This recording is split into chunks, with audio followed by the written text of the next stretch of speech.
Hello, you're welcome. You're welcome onto my channel today, and it gives me great joy to observe you are doing this video. I'm Professor Olayinka Akanle. I'm a lecturer in the university. On this channel, I do a number of stuff, but all I do, you can cluster them into four: sociology, research, relationship, and migration. The video you're viewing today is on my playlist of sociology.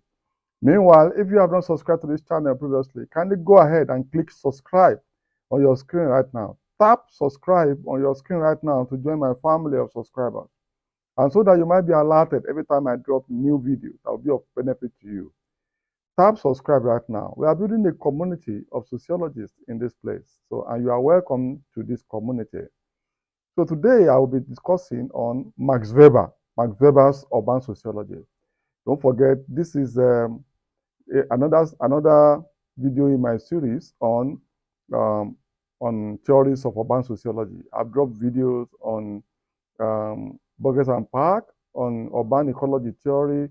I've dropped videos on Ferdinand Tonis, Jemen Schacht and Jesse Schacht. I've dropped videos on Emily Durkheim, of mechanical solidarity and organized solidarity. I've dropped videos on Lower, and I've dropped video on Josimil. I've dropped videos on Karl Marx. So I've dropped, this video is the number 7, Urban Sociology Theory, number 7, on Max Weber, Urban Sociology.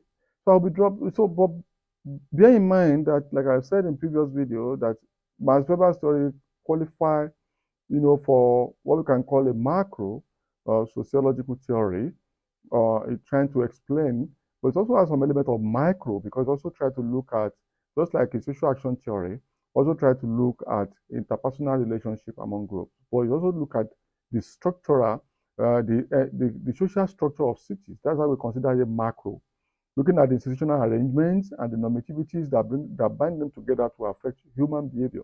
So, but for you to be able to understand this idea of Max Weber very well, you have to view my video on social action theory of Max Weber, which I dropped previously. And you have to also view the video on Max Weber. I dropped that video when I was doing the series of Finding Fathers of Sociology and Contributors to Sociology. So when you view those videos, you'll be able to understand Weber more in a broader theoretical context of his contribution. So there it helps you to understand this idea on theories of urban sociology, which is the one we are here to look at now.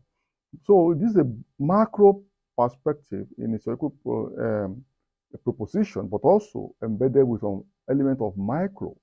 So it's macro at the same, to the extent that it looks at the structure of cities, but also micro to the extent that it looks at the role of interpersonal relationship. So it's a blend of two, but more macro than micro. So don't forget I mentioned the fact that the major interest of Max Weber is to look at the social structure of cities, social structure of cities. And unlike the 6 previous videos that have dropped on these theories of urban sociology, these people did not collect empirical data to support their ideas.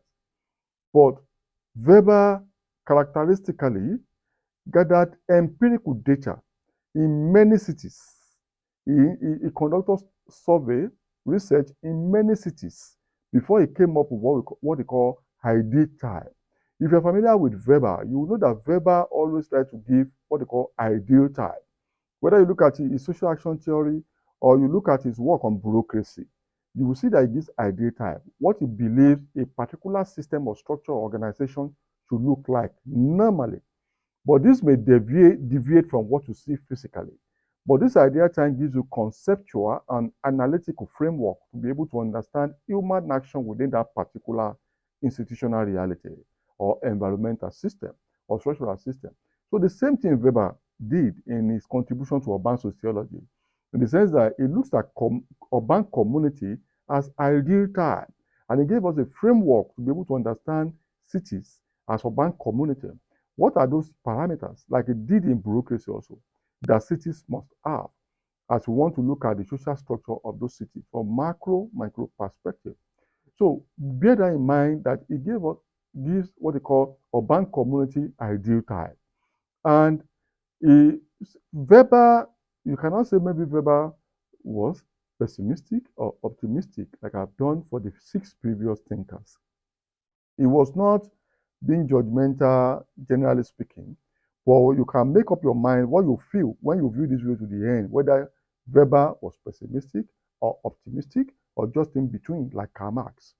So, but what are these ideal types? For Weber, in understanding human behaviors in cities, social organization of cities, social structure of cities, he believes there are requirements that those communities must meet to be considered cities or urban centers. Number one is that there must be economic activities in what can be termed as economic settlement, like market. There must be market in that city. That's why you see some traditional communities, cities are usually around the market. So you can understand why Weber theorized around market as central area of interaction. So for Weber, there must be trade and commercial relations. There must be trade and commercial relationships in form of economic settlement, market in that city.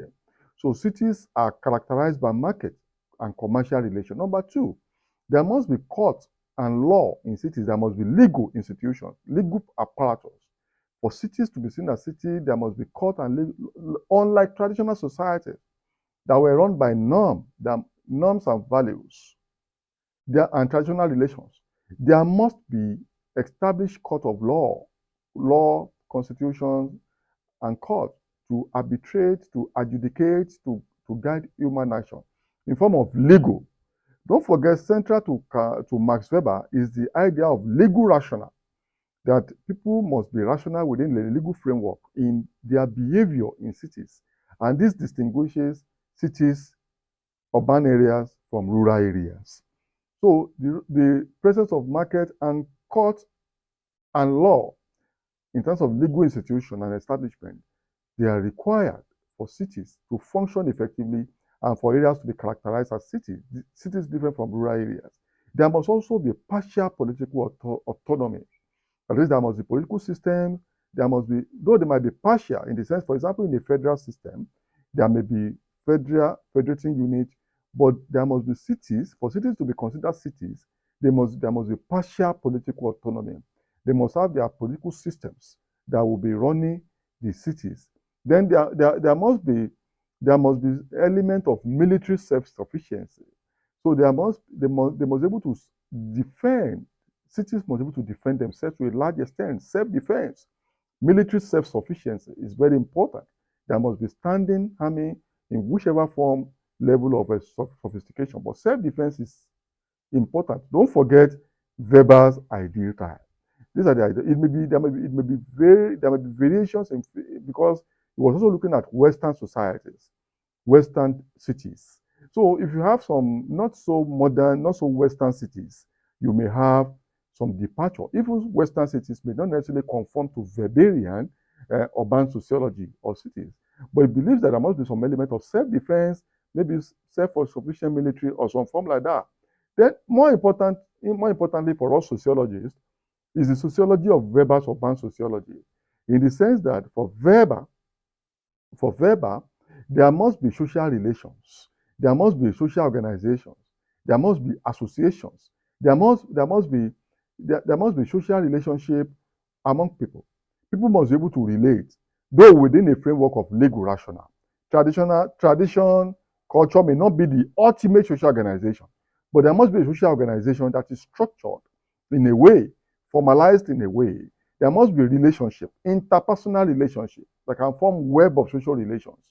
There must be association, there must be social relations, and this is what we ultimately work around the other institutions that have been mentioned to begin to maintain social order in such cities. So these social relations, social organizations, social structures, social associations, and sociological elements are very important to sociologists and to Weber. So while they gave other ideal characteristics, these social relations are very important.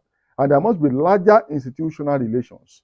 There must be in social institutions. There must be, for example, economic institution, political institution, maybe also family institution, religious institution, or educational institution. One way or the other, there must be larger institutions through which norms and values are incorporated in socialization process.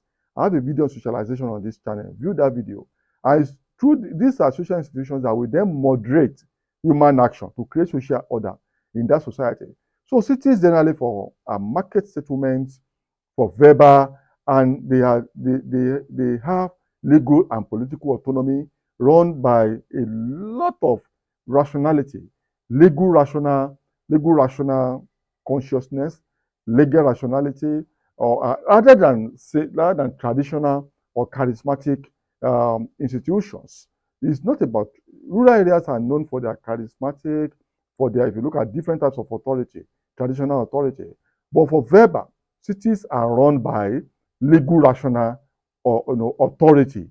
And cities also, they have institutions that differentiate them from rural areas. Rural areas may run on tradition, no, kinship, norms and values. But for rural areas may run by those traditional value systems.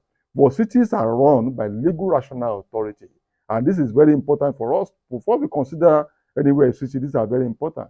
But there is greater individuality or individualism in urban centers compared to rural areas.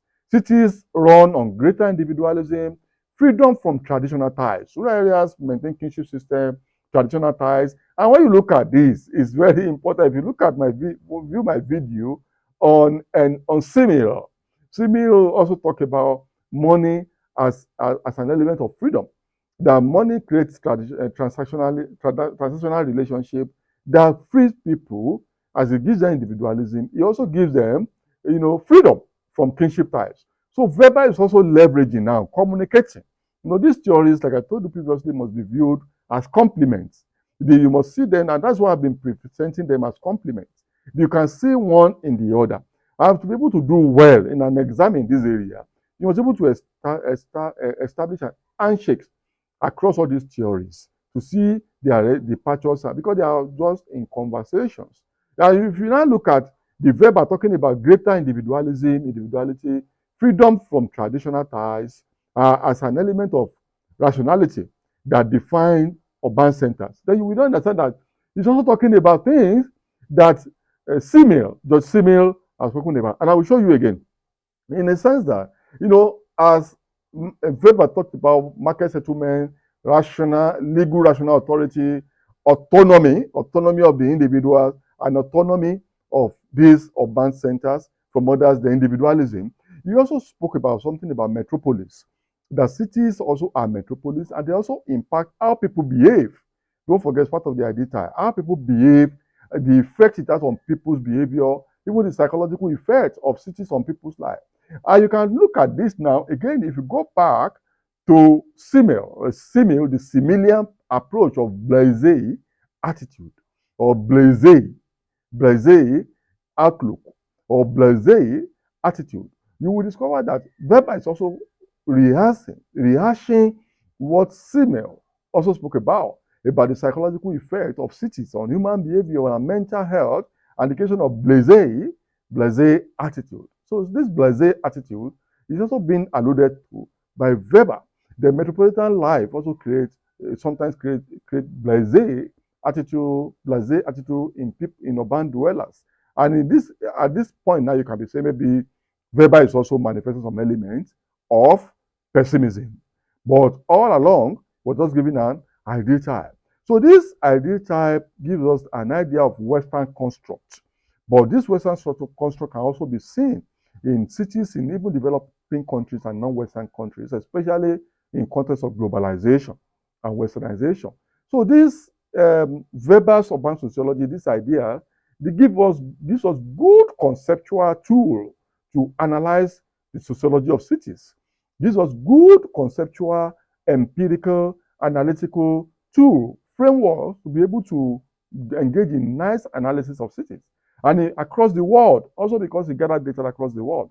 So if you look at cities around you, whether Beijing, New York, New Delhi, Bangkok, Hong Kong, or you look at Lagos, Accra, Ouagadougou, or you look at Cape Town, Johannesburg, or Pretoria, or you look at all around you, you will see that you find that this ideal type and the conceptual framework that Weber has given us you can find some elements of this and they can be applied. And don't forget, I said you can use these theories as complement.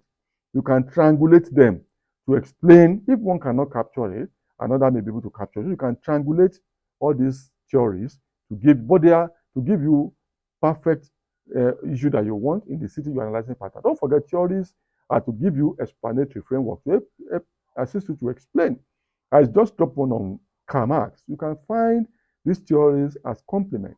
But this is a very nice, I like this Weberian approach to it and or to urban sociology. Welcome to Theories of Urban Sociology 7. Till I see you in my next video, click subscribe and bye for now.